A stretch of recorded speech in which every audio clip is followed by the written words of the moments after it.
expulsados de la organización. Es decir, que cuando los estados en reiteradas ocasiones cometen violaciones a los principios establecidos en la Carta o a las obligaciones establecidas en las cartas, y el Consejo o la Asamblea haya tomado una determinación o un tipo de sanción, los estados eventualmente, en el tiempo que dure esa sanción, pueden ser suspendidos como miembros plenos de Naciones Unidas. Lo que pierden, en caso de estar suspendido, uno es de su derecho más preciado, cuál es el derecho al voto. Pierden sus derechos, y entre estas pérdidas de estos derechos, el más preciado de todos es su derecho al voto. Lo que no pierden son sus deberes y obligaciones, es que deben seguir cumpliendo con las obligaciones establecidas en la Carta. Y lo otro también es la expulsión.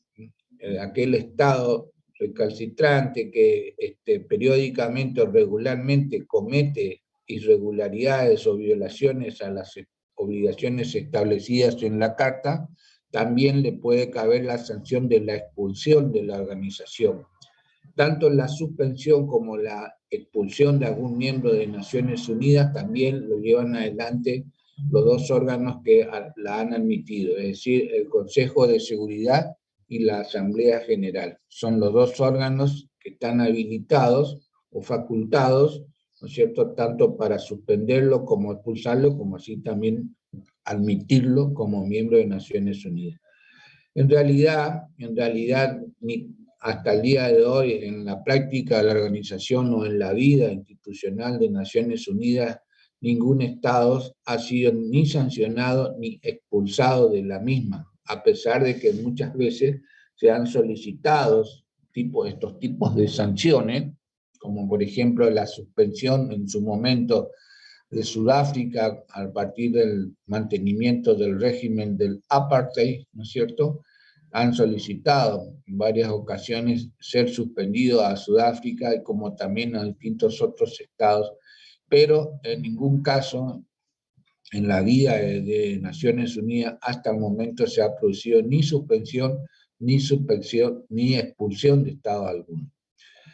También se puede aceptar el retiro voluntario, es decir, esto tampoco está expresamente establecido en la Carta, el retiro voluntario de algún Estado, es decir, que voluntariamente decida retirarse de la organización, así como voluntariamente acepta participar y ser miembro de la organización, también de este modo podría en su momento, por distintas causas o motivos, hacer un retiro voluntario de la misma. En realidad nunca se dio una situación de este tipo, de un retiro voluntario, no está expresamente establecido en la Carta esta situación de retiro voluntario de algún Estado, pero muchas veces el único caso, ejemplo que podemos encontrar es el de Indonesia.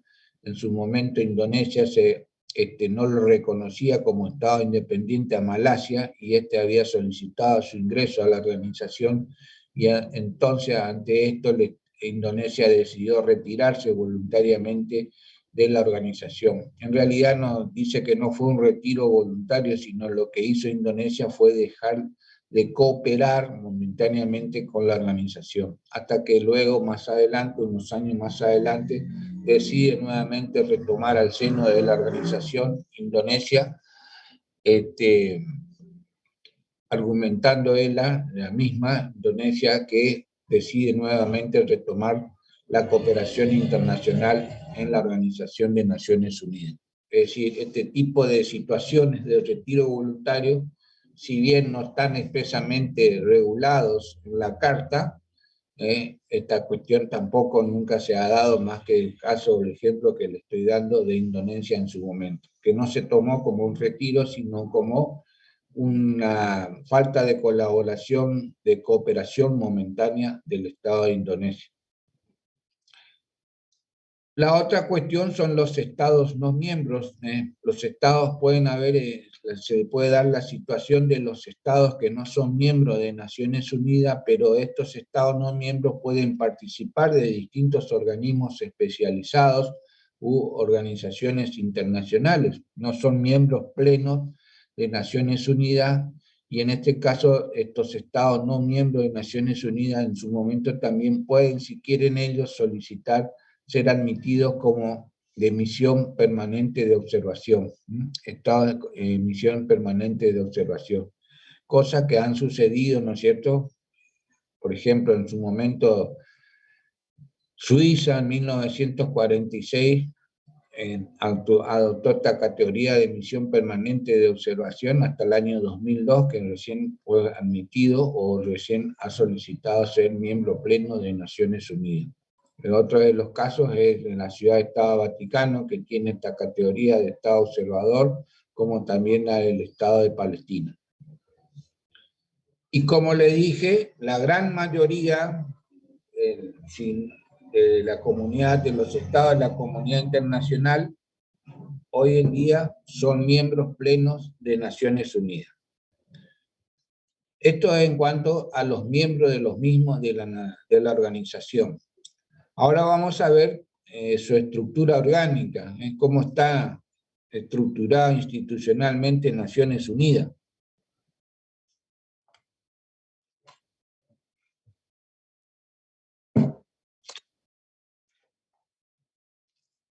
La Carta de Naciones Unidas, a partir de su artículo 7, establece 6 órganos principales.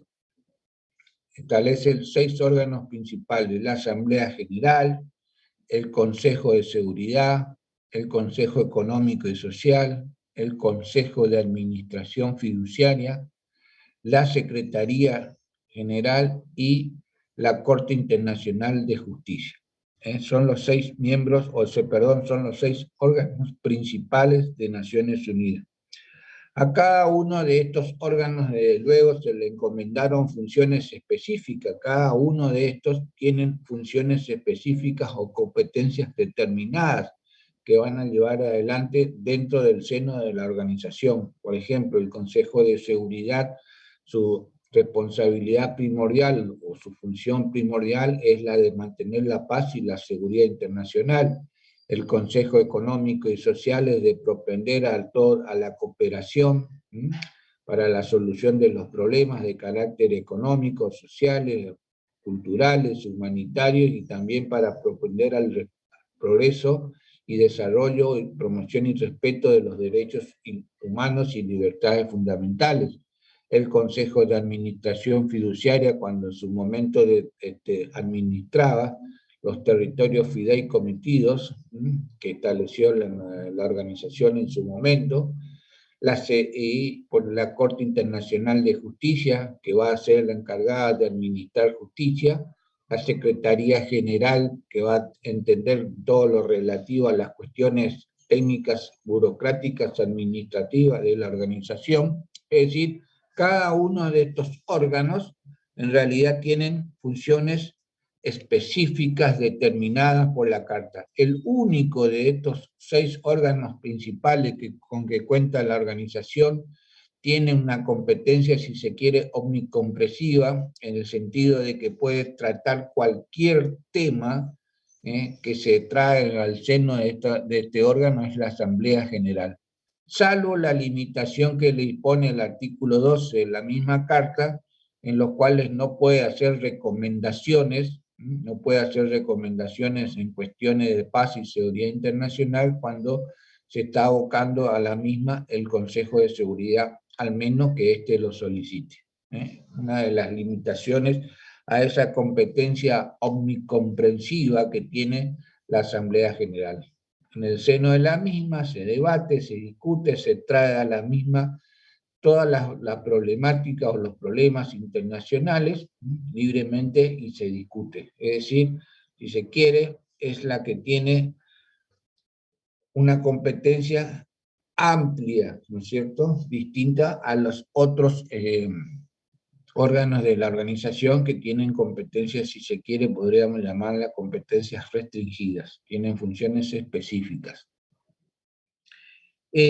También se podría decir que con cuanto a estos órganos de Naciones Unidas podemos determinar distintos tipos de categorías en cuanto a estos órganos.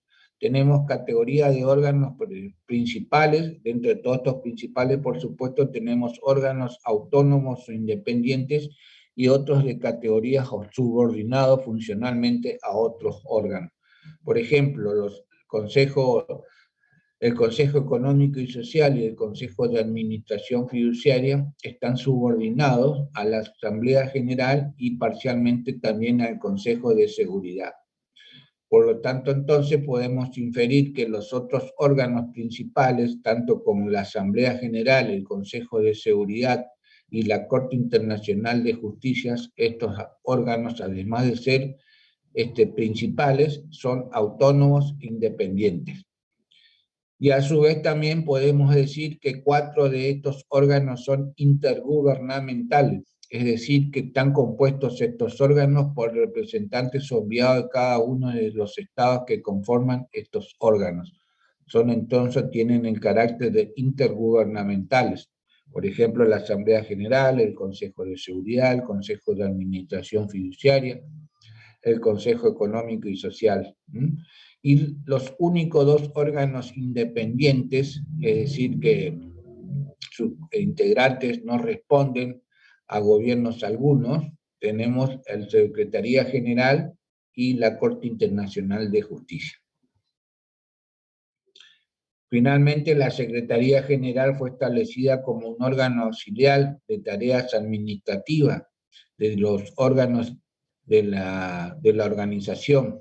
Esta era su tarea primordial en su momento principal, pero también a partir de la parálisis que se ha ido dando dentro del Consejo de Seguridad, en especial en el periodo denominado de la Guerra Fría, la Secretaría General también fue extendiendo estas competencias que únicamente eran funciones administrativas a pasar a tener también en su momento tareas o funciones de carácter políticas o diplomáticas. Además de estos órganos principales,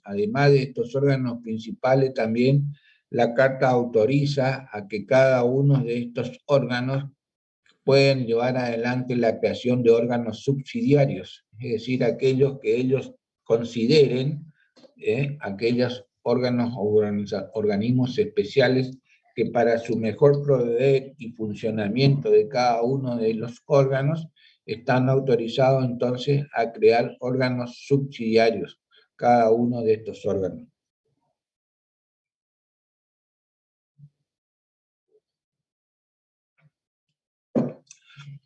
Vamos a ver entonces cada uno de estos órganos, cómo están compuestos, cómo están organizados y qué tareas o funciones le caen a cada uno de estos órganos principales de Naciones Unidas. Primero de ellos tenemos la Asamblea General. La Asamblea General está compuesta por todos los Estados miembros de la organización. Por todos los Estados miembros de la organización la integran a la Asamblea General y están representados cada uno de ellos por 5 delegados. Están representados cada uno de ellos por 5 delegados. La Asamblea General cuenta o cumple el rol de un parlamento, o digamos que es el órgano deliberativo de la organización, puesto que, como ya le dije ahí, se debate ampliamente todas las cuestiones o problemas de carácter internacional. Entonces surge como una caja de resonancia de la comunidad internacional en este órgano de Naciones Unidas, la Asamblea General. Como le dije, si bien cualquiera de estos temas pueden ser abordados, cualquier tema que se lleve al seno de la Asamblea General, también específicamente la Asamblea General tiene funciones de carácter un poco más específicas en cuanto a tratamientos particulares de ciertos temas. Por ejemplo, considerar los principios generales de la cooperación para el mantenimiento de la paz y la seguridad internacional, determinar informes sobre el desarme, tratar la regulación de armamento, propender a la codificación y al desarrollo del derecho internacional en forma progresiva, fomentar la cooperación internacional en materias de carácter económico, social, cultural, educativo, recomendar medidas para el arreglo pacífico de cualquier situación, recibir y analizar los informes de los distintos otros órganos de la organización, en fin, son, si se quiere, tareas más específicas o cuestiones más específicas a la cual se aboca la Asamblea General. El funcionamiento de la Asamblea General no es permanente. Este no es un órgano permanente, ya que se va a reunir en forma ordinaria una vez al año, por lo general desde mediados de septiembre hasta fines de año, finalizando diciembre, se reúne en forma ordinaria, pero también lo puede hacer en forma o en carácter extraordinario cuando la situación así lo amerita, una cuestión de gravedad lo amerita, y entonces se puede convocar a la Asamblea General en forma extraordinaria. Lo puede hacer tanto el Consejo de Seguridad como el secretario general de la organización cuando se den estos tipos de circunstancias o problemas de carácter grave, en especial para la amenaza a la paz y la seguridad internacional. Pero en realidad, como le dije, se reúne, no es un órgano permanente, sino que se reúne en forma ordinaria una vez al año, desde septiembre hasta finalizar prácticamente diciembre. Está compuesta por un presidente, 21 vicepresidentes que ya se designan con antelación de 3 meses antes de que se dé inicio a las sesiones ordinarias de la Asamblea General. La forma de tomar decisiones dentro de la Asamblea General es el órgano democrático por excelencia de la organización, puesto que aquí se cumple el principio de la igualdad soberana de los estados, un estado, un voto, y la cuestión es, si se quiere, no tanta relevancia, se lo toma por mayoría absoluta de los miembros presentes, ¿sí? Votación simple, y las otras cuestiones de más trascendencia o relevancia, cuestiones de presupuesto, cuestiones de admisión de nuevos miembros, cuestiones de carácter concerniente a la paz y la seguridad internacional, la elección de miembros de los jueces de la Corte Internacional, la elección del secretario general de Naciones Unidas, en fin, son cuestiones ya establecidas en las cuales la mayoría tiene que ser agravada, es decir, de 2/3 para la toma de decisiones. Pero como le dije, aquí dentro de este órgano, la Asamblea General es el órgano democrático por excelencia, puesto que aquí no hay desigualdades de este tipo entre los estados, se cumple realmente la igualdad soberana de cada uno de ellos. Un estado, un voto, sea cual fuese el estado, grande, mediano o pequeño, el voto de cada uno de esos estados en el seno de la Asamblea vale igual. El voto de Estados Unidos es 1 y el voto de Panamá es 1, el voto de Alemania es 1, el voto de Costa Rica es 1, en fin, es entonces el órgano deliberativo y democrático de la organización. Por supuesto que muchas veces también para evitar votos negativos, lo que se hace o se recurre muchas veces también es al sistema del consenso, es decir, que se oculta las opiniones, cada uno de los representantes de los estados, para tratar de sacar por consenso alguna resolución en especial.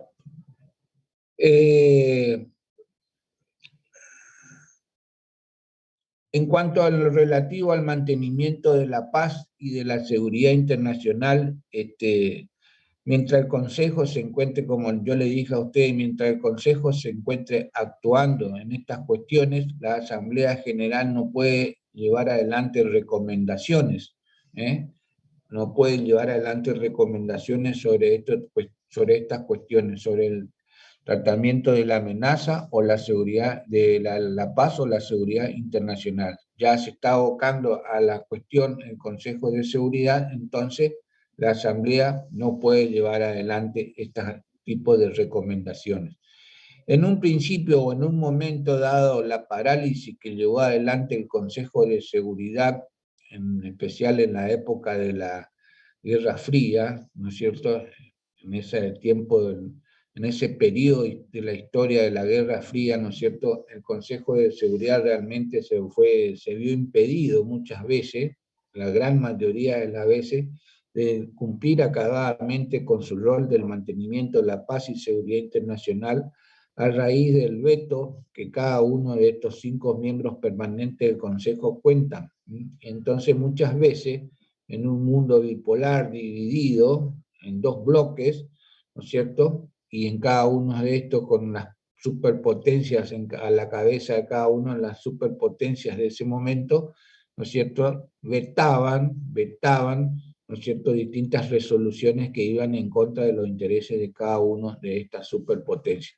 Esto hace que llevó a un momento a la parálisis que provoca en el Consejo de Seguridad, que hizo que la Asamblea General entonces, ante esta parálisis, ¿no es cierto?, en cuestiones de paz y seguridad internacional, se abocara a estas cuestiones, mediante el dictado de la resolución 377, conocida como Unión a Favor de la Paz.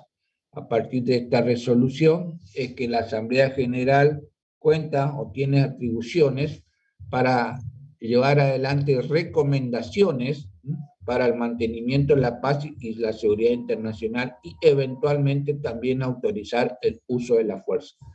Lo cierto es que este tipo de atribuciones que se les brinda a partir de la parálisis del Consejo de Seguridad a la Asamblea General ha causado distintas críticas y distintas discusiones y realmente condujo a una grave crisis política, económica y jurídica en el seno entonces de Naciones Unidas, puesto que en ese momento la Asamblea General se arrogaba funciones casi exclusivas del Consejo de Seguridad. Esto se solucionó recién en el año 1965 con el compromiso de todos los Estados miembros de que se cumpla, ¿no es cierto?, o no intrometerse en la función específica del Consejo de Seguridad. A partir de ahí entonces se soluciona esta cuestión. Pero en su momento, como le dije, la Asamblea General se arroga funciones del Consejo cuando ésta tenía una suerte ya de estancamiento o de parálisis en el cumplimiento de sus tareas o de sus funciones. La Asamblea General lleva adelante o lleva a cabo su trabajo en el plenario a través de distintas comisiones. Las 6 comisiones principales de la Asamblea General, la primera de ellas, la Comisión de Política y Seguridad, la segunda, la Comisión de Asuntos Económicos y Financieros, la tercera comisión sobre cuestiones de carácter social, humanitario y culturales, la cuarta comisión sobre política especial y de descolonización, la quinta sobre tareas administrativas y presupuestarias, y la sexta comisión sobre cuestiones jurídicas. A través de estas comisiones principales, ¿no es cierto?, es que mayormente cumple sus funciones o su tarea la Asamblea General. No obstante de ello, como ya le dije, puede o tiene la potestad de determinar órganos subsidiarios para mejor cumplir con la tarea de la Asamblea General.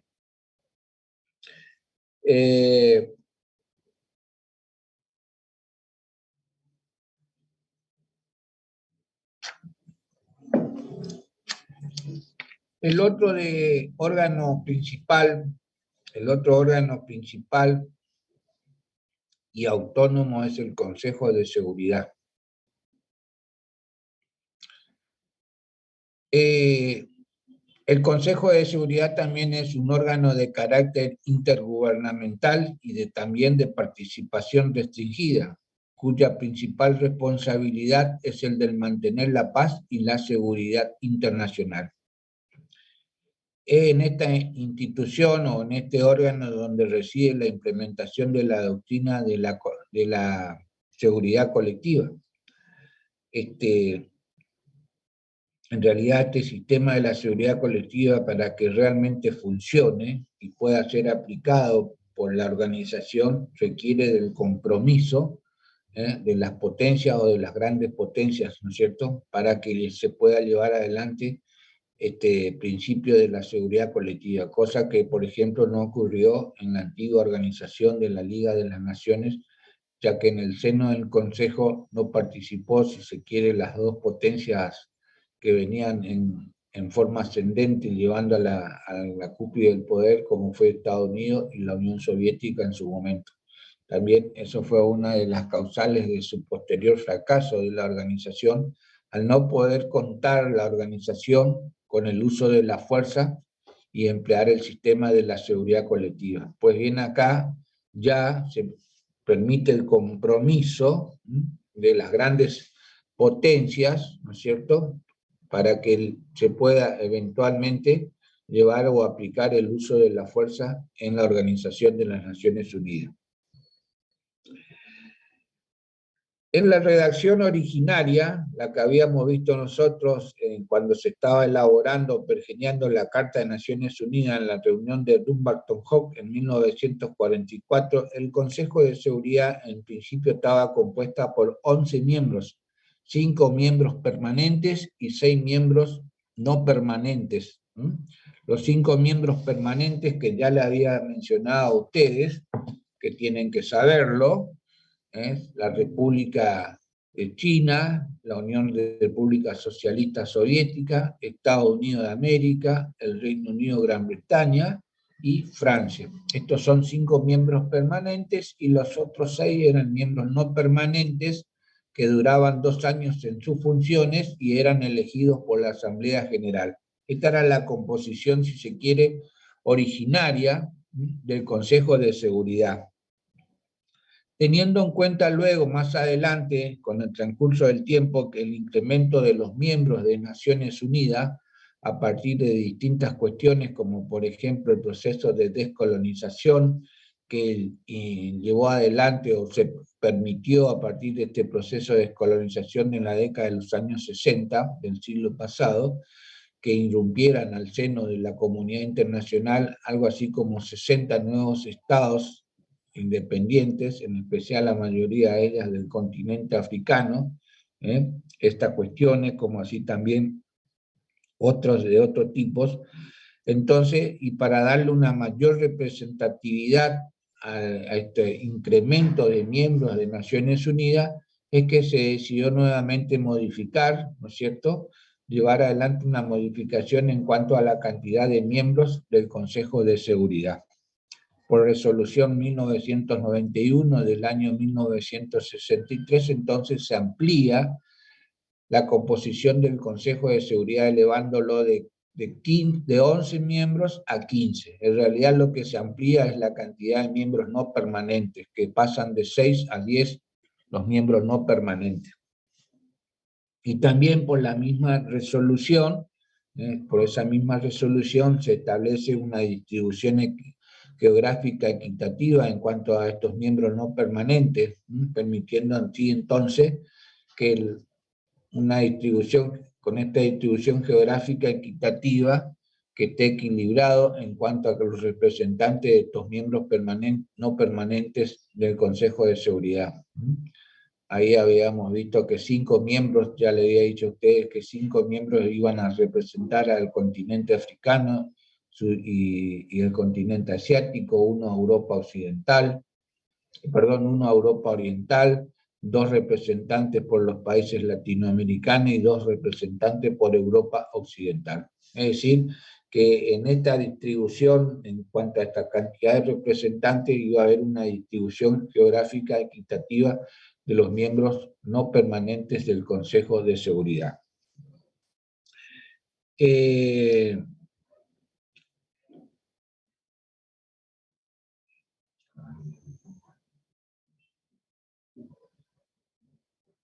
En cuanto a los miembros permanentes, también ha sufrido alguna modificación, los mismos, puesto que, por ejemplo, debido a la Revolución China en 1949, y la expulsión del gobierno chino, que se ha ido al exilio en la isla de Formosa, antiguamente hoy es conocida como Taiwán, ¿no es cierto? Naciones Unidas en ese momento, y permitiendo, no permitiendo o no reconociendo el ingreso como asiento permanente del Consejo de Seguridad a los representantes del gobierno de la República Popular China o China continental, siguió manteniendo a los representantes del gobierno de la China nacionalista en el exilio, y esto ha traído también distintas situaciones de conflictos dentro del seno del Consejo de Seguridad, ¿no es cierto?, en especial por los aliados estratégicos ideológicos que en ese momento también tenía China en el Consejo Permanente, como era la Unión Soviética. Hasta que recién se va a solucionar estas cuestiones mucho más adelante, y permitiendo ya ir reconociendo, se le permite a estar en el seno del Consejo Permanente al representante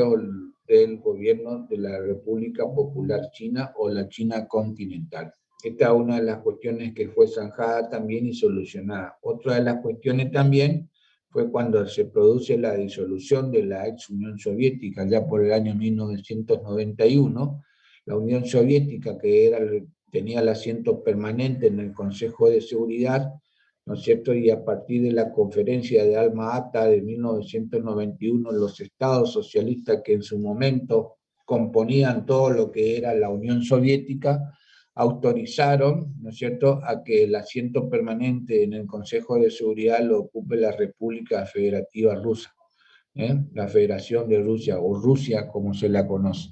Entonces, a partir de esas modificaciones que se han ido dando, actualmente el Consejo de Seguridad, los 5 miembros permanentes van a ser entonces China, Rusia, Estados Unidos, Gran Bretaña y Francia.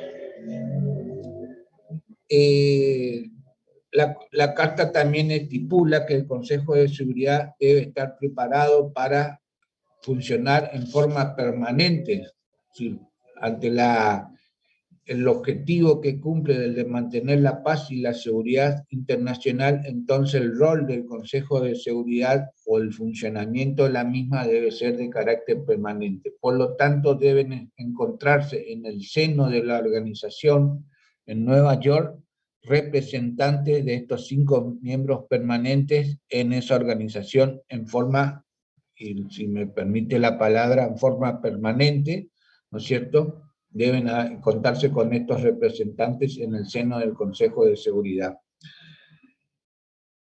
La adopción de decisiones, ¿cómo adopta decisiones el Consejo de Seguridad?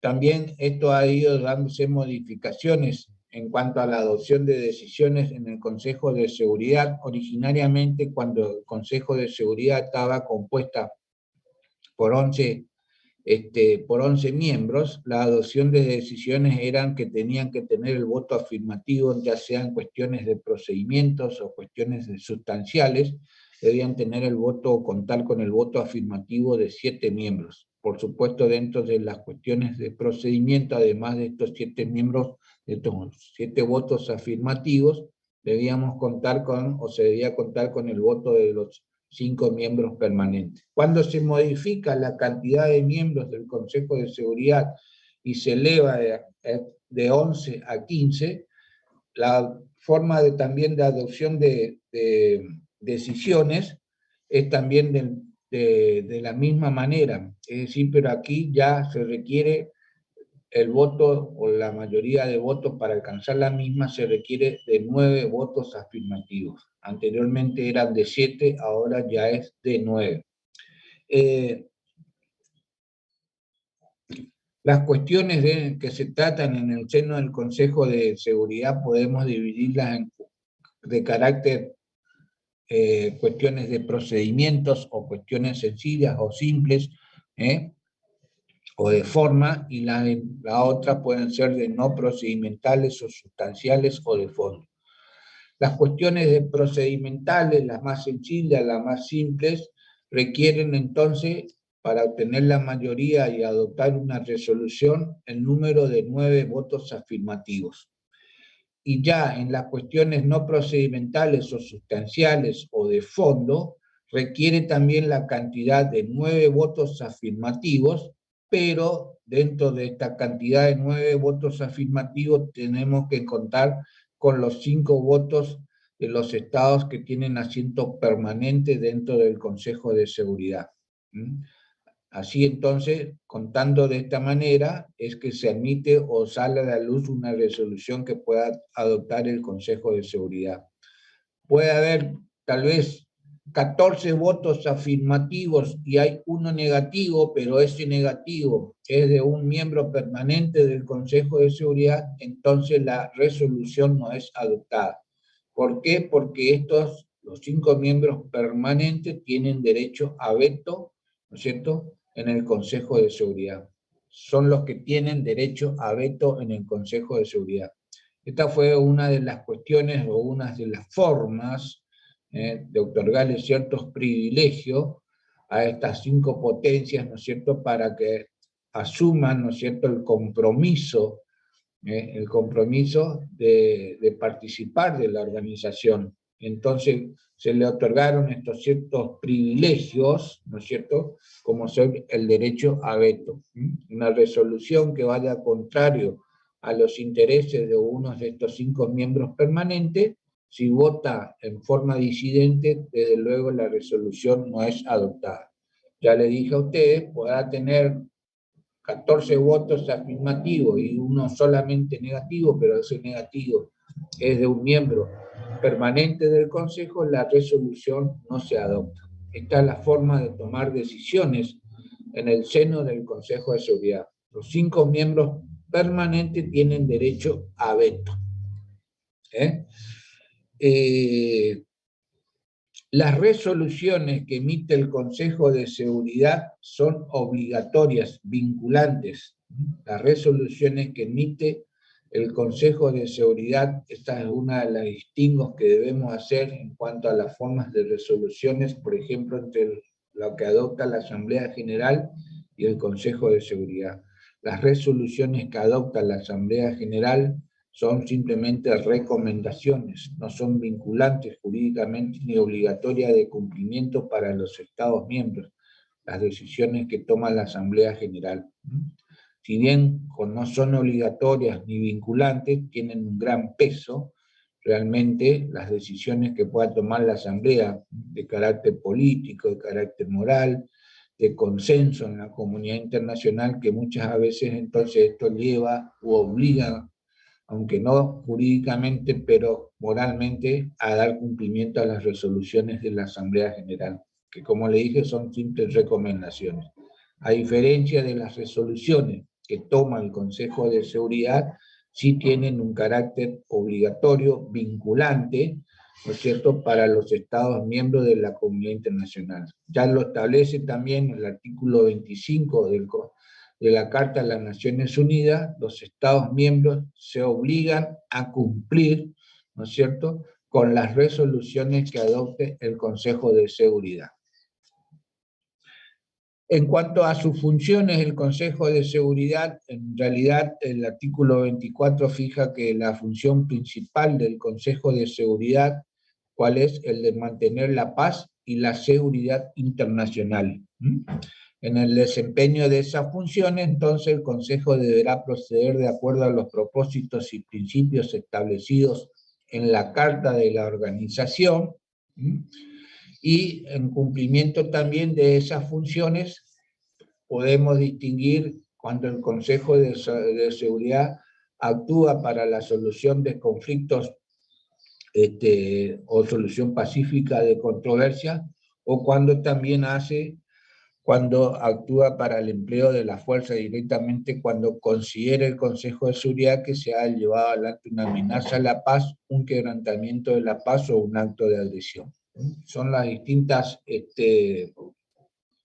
posturas en cual el Consejo de Seguridad, o distintas situaciones o momentos, digamos, en cual el Consejo de Seguridad tiene o cumple con sus funciones específicas. En cuanto al arreglo pacífico de las controversias, el artículo 33 de la Carta determina que una controversia cuya continuación sea susceptible de poner en peligro la paz y la seguridad internacional, los estados en una controversia deben solucionar por medios pacíficos la misma.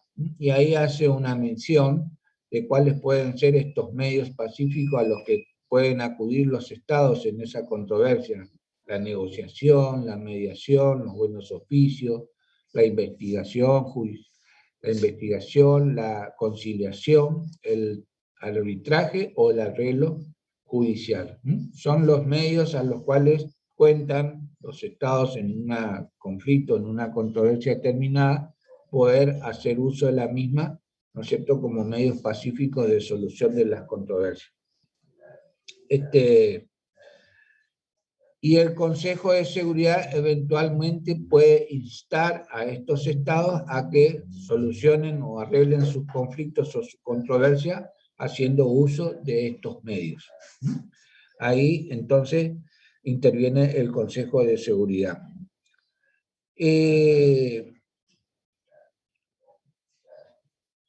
Evidentemente también que, como yo ya le dije a ustedes en su momento, que si bien las controversias deben, para llevar adelante un arreglo, deben ser por medios pacíficos, porque ya le dije también a ustedes que este principio de arreglo pacífico de las controversias estaba relacionado con el otro principio de prohibición de la amenaza o el uso de la fuerza, ¿no es cierto? Es decir, que para solucionar un conflicto o una controversia, lo que no están obligados ellos o están prohibidos es hacer uso de la fuerza para solucionar un conflicto determinado. Pero en los estados en una controversia o en un conflicto pueden llevar adelante o hacer uso de estos medios a elección libremente que tienen cada uno para elegir la manera de solucionar estos conflictos. Si los estados no logran solucionar o no logran llegar a un acuerdo en una controversia determinada, es el Consejo de Seguridad que va a recomendar las medidas a tomar para que se solucione esa controversia o lo puedan llevar adelante mediante las recomendaciones que emite el Consejo de Seguridad. Pero si las controversias se siguen manteniendo y no llegan a un determinado arreglo, y el Consejo de Seguridad, ¿no es cierto?, califique a esos tipos de controversia como que pueda ser de una amenaza a la paz o un quebrantamiento a la paz, o en su caso ya haya un acto de agresión, es ahí entonces donde el Consejo de Seguridad, en uso de sus atribuciones del capítulo 7, cuál es el de llevar adelante el sistema de seguridad colectiva o hacer el uso de la fuerza. En primer lugar, en primera instancia, trata de evitar y que los estados le instan a todos los otros miembros de la comunidad internacional a que tomen medidas que no impliquen el uso de la fuerza para tratar de poner las actitudes de los estados en una controversia. Que lleven adelante, por ejemplo, los otros miembros de la comunidad internacional que tengan interrupciones total o parcial, por ejemplo, de las relaciones diplomáticas, que se produzcan bloqueos, que se produzcan interrupciones en las comunicaciones ferroviarias, navales, aéreas, en fin, distintas medidas que no impliquen el uso de la fuerza. Y desde luego, si no desisten de su actitud o no deponen de su actitud los estados en esa controversia, eventualmente ya en uso también de sus atribuciones, el Consejo de Seguridad va a autorizar al uso de la fuerza. Esta es una de las excepciones que yo ya le había dicho a ustedes, le había comentado a ustedes, que es una de las excepciones en que está permitido el uso de la fuerza cuando el Consejo de Seguridad actúa en base a este principio de seguridad colectiva.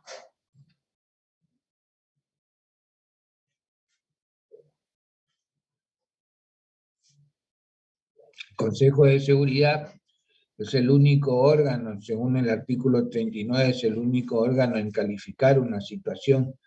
Es el único órgano en calificar una situación, sí puede calificarlo como una amenaza para la paz o un quebrantamiento de la paz o ya un acto de agresión.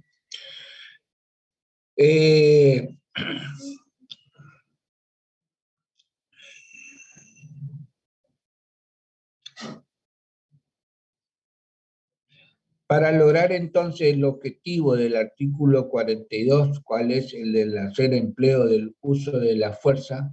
El artículo 43 originario que estableció la Carta de Naciones Unidas es que para llevar adelante la asistencia a las Naciones Unidas en este tipo de acción que emprenda el Consejo de Seguridad, estos van a ser aportes de fuerzas militares, ¿no es cierto?, a las órdenes del Consejo de Seguridad, previo convenio que se establecen con los miembros o los estados que van a llevar a hacer los aportes de fuerzas al Consejo de Seguridad, y estos convenios tienen que estar autorizados por sus respectivos órganos otorgados institucionalmente dentro de su derecho interno de cada uno de estos estados. Es decir, que previamente deben llevar adelante o cumplimentarse con convenios específicos para el aporte de tropas o de fuerza por los Estados miembros al servicio de la organización. Esto en un principio así está establecido en el artículo 43, cosa que nunca se cumplió por la reticencia de colaborar, en especial por las grandes potencias, porque ellos trataban de que no salgan de la órbita de su control la aplicación de las Fuerzas Armadas o fuerzas militares. Por lo tanto, entonces, este requisito de dar asistencia a las Naciones Unidas con el aporte de tropas militares para que emprendan acciones militares como en forma coercitiva o represiva cuando se produce ya un acto de agresión. Entonces este requisito realmente en el del artículo 43 nunca se pudo llevar a cabo, por lo tanto entonces no se pudo aplicar realmente en forma represiva el sistema de seguridad colectiva, porque justamente como le dije, el requisito de establecer estos convenios especiales y del aporte de las que cada uno de los estados hacían en cuanto a las Fuerzas Armadas, cantidad de efectivos, de armas, de tropas especializadas, en fin, cada uno de estos debía determinarse mediante un convenio especial que firmaba la organización con los estados miembros que llevaban o hacían sus aportes de Fuerzas Armadas a la organización, cosa que nunca se llevó a cabo, ¿no es cierto?, porque estos convenios nunca se realizaron, justamente, ya le digo, por recelos o posiciones disímiles que tenían en especial las potencias que llevaban adelante esos aportes de fuerza. Trataban de evitar de no perder el control de su tropa militar, por lo tanto entonces nunca se pudo proceder de acuerdo al artículo 43 de la Organización de Naciones Unidas. Lo que sí hace y que actualmente el sistema establece, que ya no solo entonces el aporte de tropas y que iban a estar bajo el mando o bajo el comando de Naciones Unidas, se dejó de lado eso y se hace sí un aporte, ¿no es cierto?, de tropas, en la cual el Consejo de Seguridad lo que hace es autorizar, el Consejo de Seguridad lo que hace es autorizar el uso de la fuerza. Y las tropas o las Fuerzas Armadas van a estar bajo el mando de cada uno de los estados que hacen sus aportes de fuerza para llevar adelante un acto de represión, ¿no es cierto?, cuando ya se produce un acto de agresión, ¿no es cierto? Entonces, ahí donde realmente el Consejo de Seguridad, visto el impedimento anterior de este artículo 43, que lo único que hace es ahora autorizar, ¿no es cierto?, al empleo de las Fuerzas Armadas con el aporte que hagan cada uno de los Estados miembros, pero bajo la acción coordinada de su Estado Mayor. Cada uno de los estados hacen sus aportes y actúan bajo la conducción de su Estado Mayor, no de la Organización de Naciones Unidas.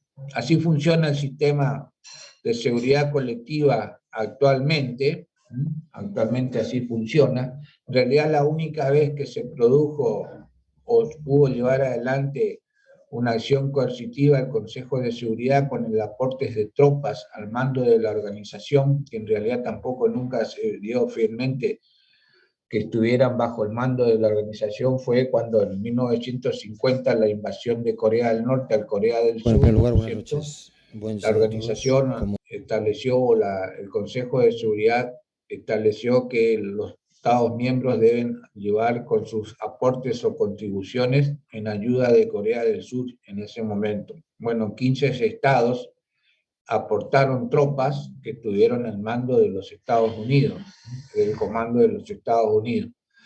Esa fue una de las ocasiones. La otra fue en la Guerra del Golfo, en 1991, con la anuencia del voto favorable en el Consejo de Seguridad de la Unión Soviética y la abstención de China, ¿no es cierto?, en los cuales se produjo también el aporte de tropas bajo un comando unificado al mando de los Estados Unidos. Entonces, la acción, en realidad, la acción en cuanto al uso de la fuerza, o llevando adelante este principio de la seguridad colectiva en el seno del Consejo de Seguridad, solamente autoriza al uso de la fuerza. Y el aporte que hacen los estados, de las Fuerzas Armadas, van a actuar bajo la órbita de cada uno de los estados, su Estado Mayor, y no de la organización o del Consejo de Seguridad.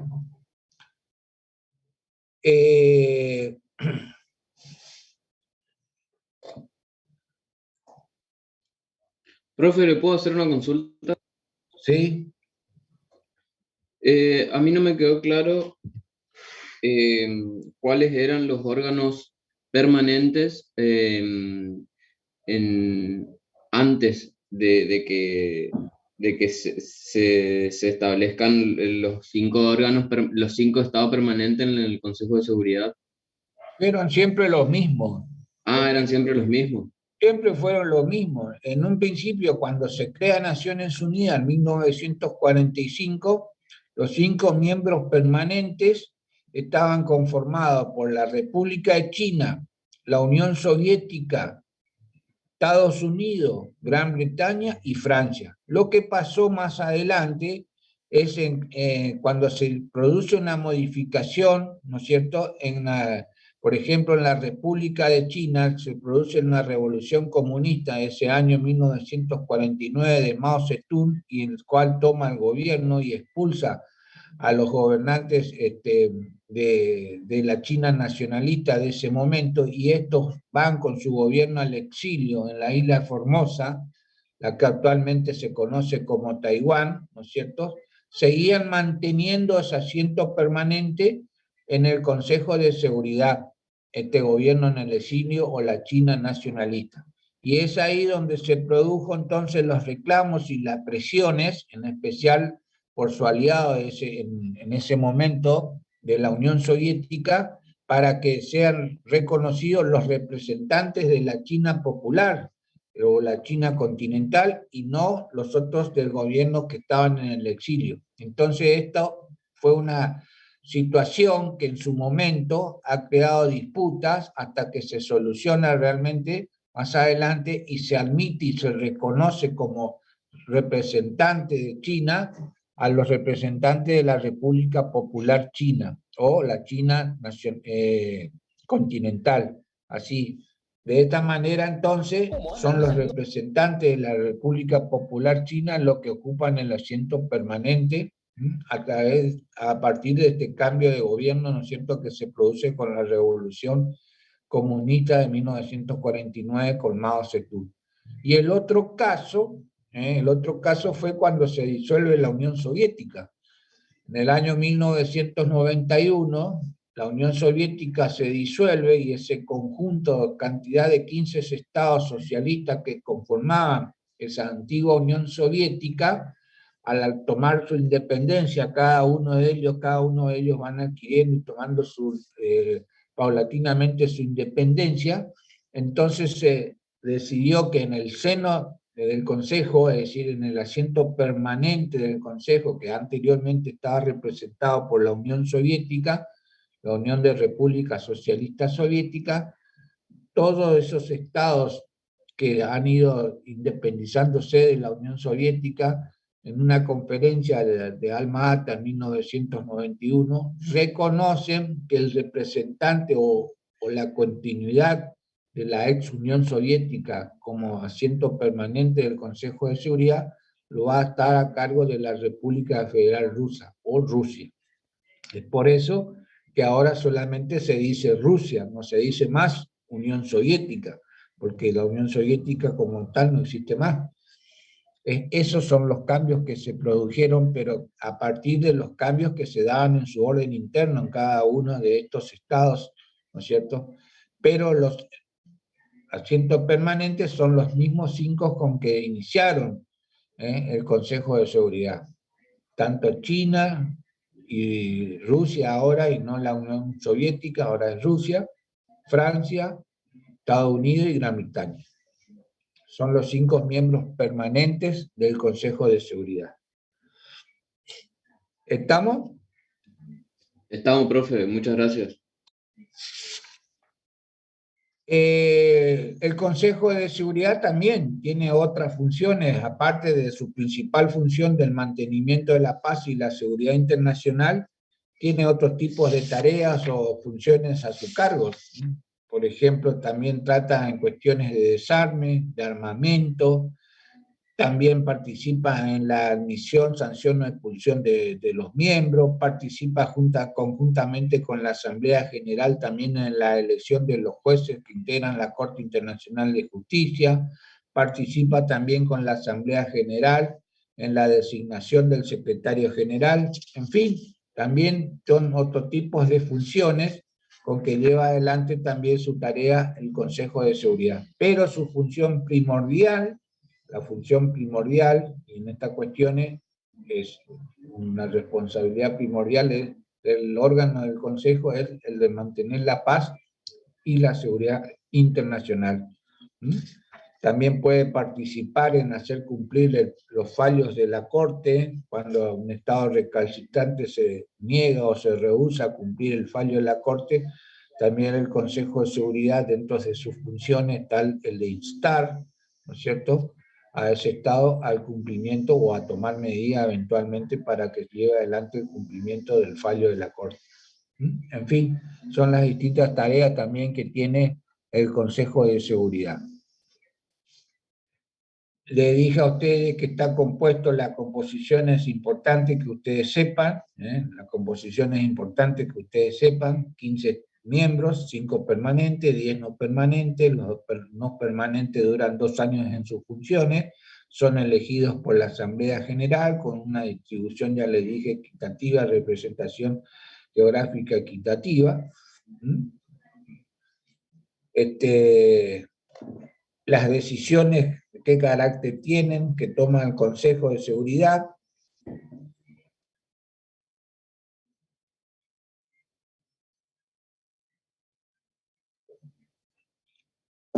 Estamos, el otro órgano, o el otro consejo es el Consejo Económico y Social, también es un órgano principal de las Naciones Unidas, pero ya como le dije a ustedes, actúa en forma subordinada a la Asamblea General, el Consejo Económico y Social. Es un órgano también de participación restringida intergubernamental, porque los miembros que componen este Consejo Económico y Social son representantes de cada uno de esos gobiernos, ¿no es cierto? El Consejo Económico y Social actualmente cuenta con 54 Estados miembros. En un principio, a los inicios de la organización, este consejo estaba integrado por 17 miembros, luego con una enmienda a la Carta elevó ese número de miembros de 18 miembros a 27, y luego con otra posterior modificación elevó a 54, que es actualmente la cantidad de miembros con que cuenta el Consejo Económico y Social. 54 miembros, tiene su sede en Ginebra, se reúne periódicamente 2 veces al año, y sus sesiones duran aproximadamente un mes. una reunión lo hacen en Nueva York y la otra reunión lo hacen en Ginebra. Es el órgano específico de la cooperación, es el órgano específico de la cooperación internacional, ¿no es cierto? Encargado prácticamente específicamente de la cooperación internacional en los distintos cooperación de distintos caracteres, económico, social, educativo, sanitario, medioambiental, en fin, es el órgano por excelencia en cuanto a estos tipos de actividades. Ya su nombre lo indica, económico, es un órgano económico y social. Presta colaboración a la Asamblea General y al Consejo de Seguridad, elabora estudios e informes, emite recomendaciones, también convoca a distintas conferencias internacionales con respecto a temáticas que corresponden a sus funciones. En fin, tiene una actuación bastante extensa, bastante amplia en todo lo que tenga que ver con la cooperación internacional y emite recomendaciones y estas recomendaciones se toman por simple mayoría. Una vez que adopta una recomendación, esta la eleva a la Asamblea General para que luego sea tratada y discutida y esta emita también una resolución a posteriori la Asamblea General. El Consejo Económico y Social actúa en todas estas cuestiones y cuenta con organismos subsidiarios, organismos especializados.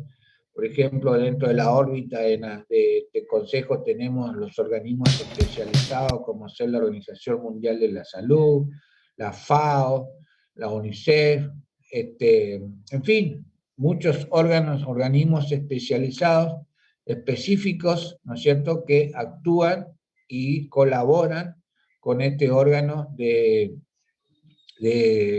Naciones Unidas. Ya, como le dije, es un órgano específico en cuanto a la cooperación. La Carta le asigna una tarea específica, ¿no es cierto?, en lo que va en el capítulo 9, de lo que va del artículo 55 a 60, conjuntamente con la Asamblea para llevar adelante toda la tarea de la cooperación internacional en distintos aspectos.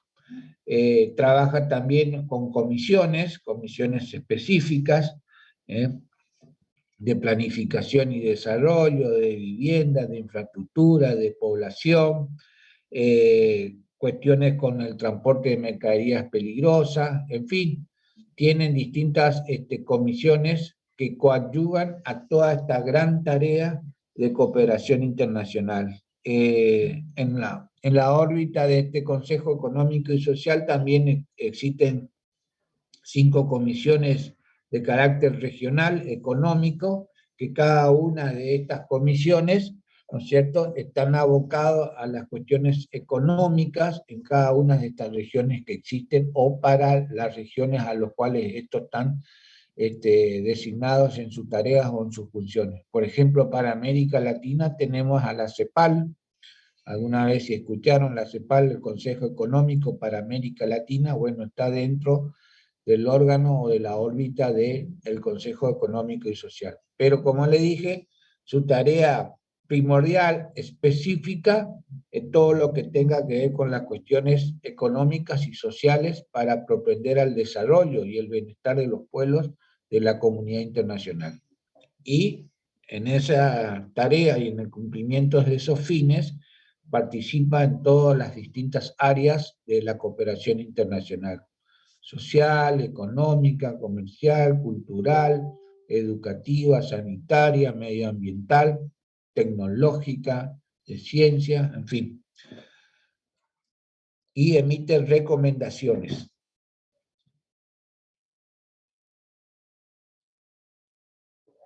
El otro es el Consejo de Administración Fiduciaria. El Consejo de Administración Fiduciaria vino a sustituir al régimen de mandatos de la antigua Sociedad de las Naciones. El régimen de mandatos que estableció la antigua Sociedad de las Naciones era un régimen por la cual la sociedad designaba estados que iban a administrar territorios que estaban en situación de colonia de las potencias perdedoras de la Primera Guerra Mundial. Es decir, una vez que concluye la Primera Guerra Mundial y las potencias perdedoras pierden territorios, bueno, esos territorios que estaban en situación de colonia de los distintos de estos imperios, imperio alemán, imperio austrohúngaro, imperio otomano, distintos territorios, ¿no es cierto?, han pasado a conformar lo que se conocía en ese momento como un sistema de mandatos. Se designaban a estados, ¿no es cierto?, que iban a administrar esos territorios, ¿no es cierto?, para propender luego, a partir de la administración de los estados, algunos estados ya desarrollados, por supuesto, iban a propender al desarrollo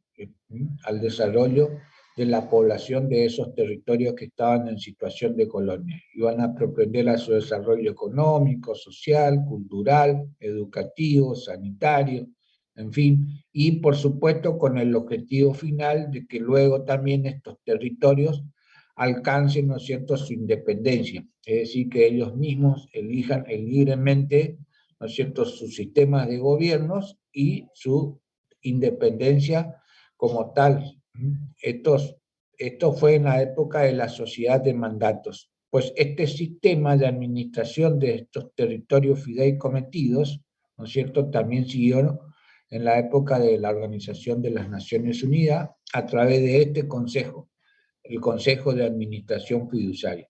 En su momento, cuando nace este sistema y este órgano, estaban compuestos por este órgano estaba compuesto por los estados administradores de esos territorios fideicometidos, más los 5 representantes permanentes del Consejo de Seguridad, y otro tanto número de estados que nos llevaban adelante administración de esos territorios fideicometidos. Así era la composición inicial de este Consejo de Administración Fiduciaria.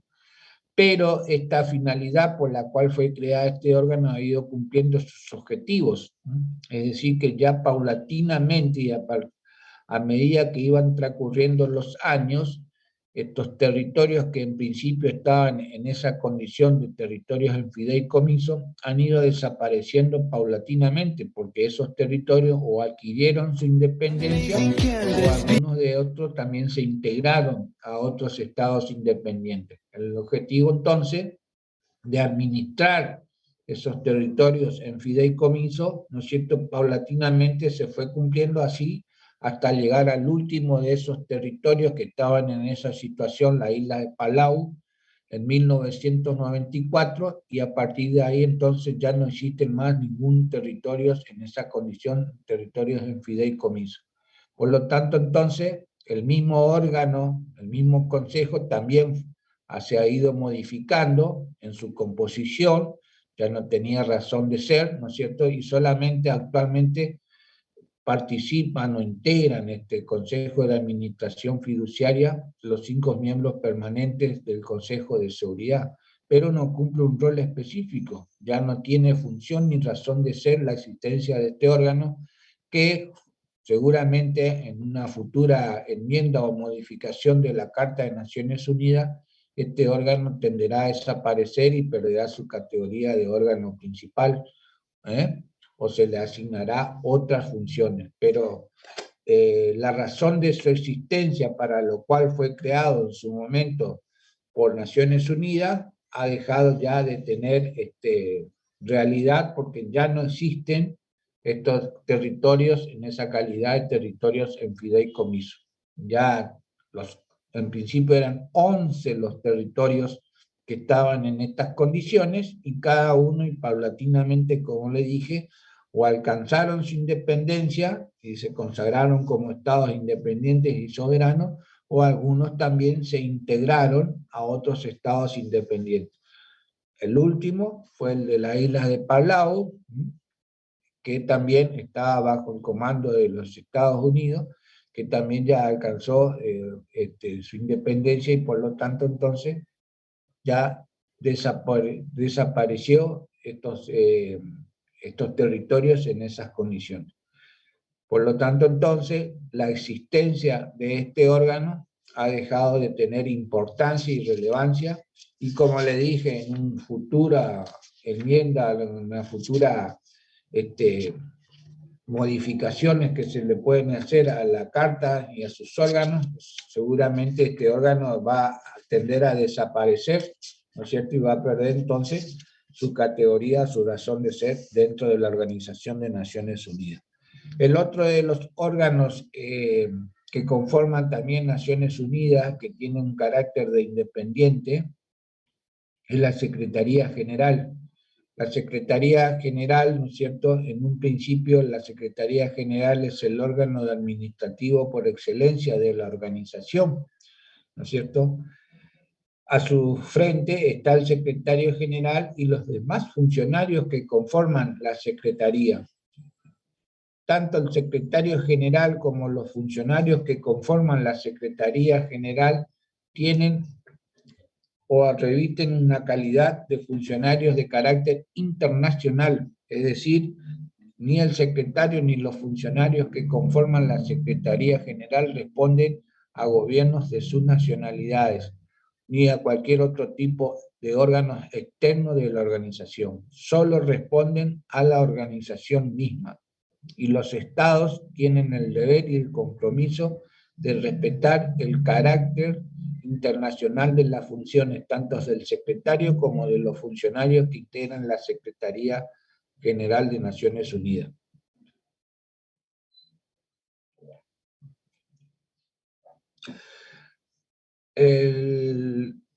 La Carta de Naciones Unidas nada decía en cuanto al tiempo de duración del mandato del secretario general. Esto lo establecieron el Consejo y la Asamblea General, y establecieron que el mandato del secretario general iba a ser de 5 años, con la posibilidad de ser reelecto por única vez.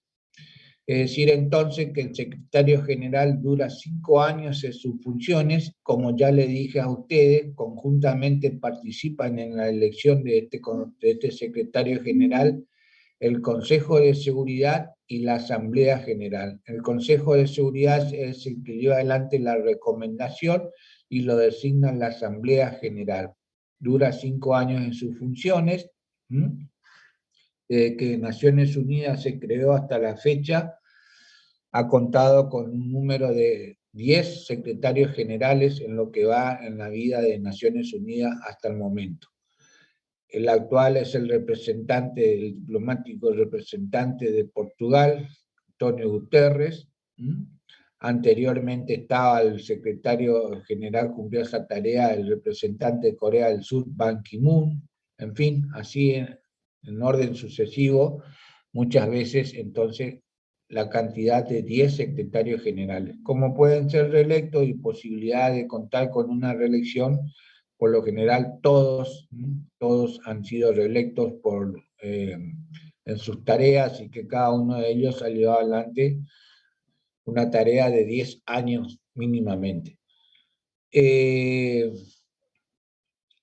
Como le dije en un principio, es un órgano auxiliar de carácter administrativo. La Secretaría General, bueno, cumple todas las funciones propias, específicas de las tareas administrativas, burocráticas, técnicas de la organización, colabora con toda la tarea administrativa, colabora con los distintos consejos, prepara informes para los distintos otros órganos, entiende lo que respecta al presupuesto, tiene que ver en cuanto al presupuesto, eleva informes de sus actividades, de la marcha de la organización, actúa de depositario de los tratados internacionales, su tarea de administrativa de archivar, registrar, publicar, interpretar los tratados, en fin, son de las distintas tareas de carácter específicas administrativas que lleva adelante la organización, ¿no es cierto?, a través de esta secretaría. Con el correr del tiempo se le han ido anexando otras funciones a través, como ya le dije a usted, de la misma parálisis del Consejo de Seguridad, en especial en el tiempo de la Guerra Fría, en el cual el mundo estaba dividido en un bloque bipolar, ¿no es cierto? A partir de ahí, y a partir de entonces de esa parálisis o ese estancamiento que produjo la tarea específica del Consejo de Seguridad, entonces también la Secretaría adquiriendo otra importancia y relevancia en cuestiones políticas y diplomáticas. A partir de ahí entonces, que el secretario general muchas veces lleva adelante su tarea de buenos oficios o de mediador en controversias internacionales, tratando de apaciguar los conflictos, de evitarlos, es decir, cumple una tarea o un rol muy importante también, además de sus funciones específicas, en cuanto a estas tareas de carácter políticos o diplomáticos. El secretario general de las Naciones Unidas da también la autoridad con que cuenta el personaje, ¿no es cierto?, en cuanto a su persona, ¿no es cierto?, el secretario general de Naciones Unidas. El otro órgano independiente que encontramos dentro de la organización, órgano principal e independiente dentro de Naciones Unidas, es el de la Corte Internacional de Justicia. La Corte Internacional de Justicia tiene su antecedente inmediato en la antigua Corte Permanente de Justicia Internacional en el tiempo de la Liga de las Naciones. Es ahí donde reviste su antecedente inmediato y toma de la Corte Permanente de Justicia Internacional parte de su estatuto, la misma. En el tiempo de la Liga de las Naciones o Sociedad de las Naciones, ¿no es cierto?, la Corte Permanente de Justicia Internacional tenía el estatuto de esta Corte Permanente estaba en forma separada del pacto de la Liga de las Naciones, y sus miembros, los miembros que conformaban la Liga de las Naciones, no eran miembros también a la misma vez miembros de la Corte Permanente de Justicia Internacional.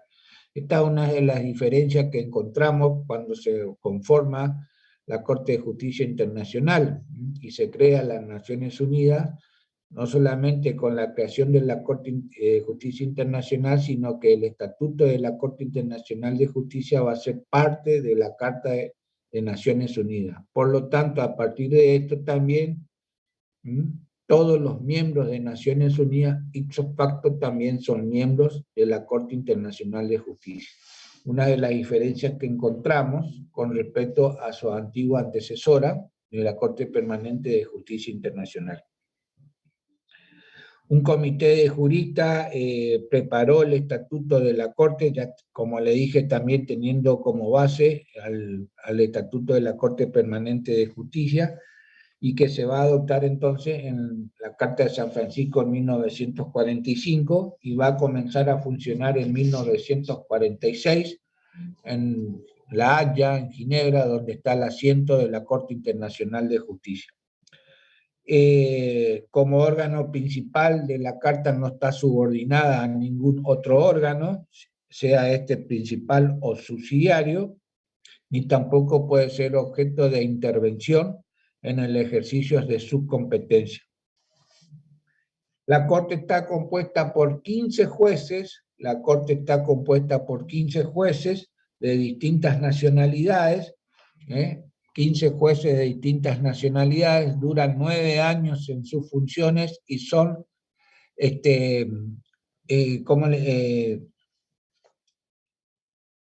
rotativos. Rotativos, perdón. Duran 9 años en sus funciones y son reemplazados 5 cada 3 años. Son reemplazados 5, es decir, por tercio, 5 cada 3 años. Conforman 15 estados, ¿no es cierto? 15 jueces, perdón, no son estados, son 15 jueces que conforman la Corte Internacional de Justicia. 9 años, y son en forma rotativa reemplazados 5 cada 3 años. En la Corte están representados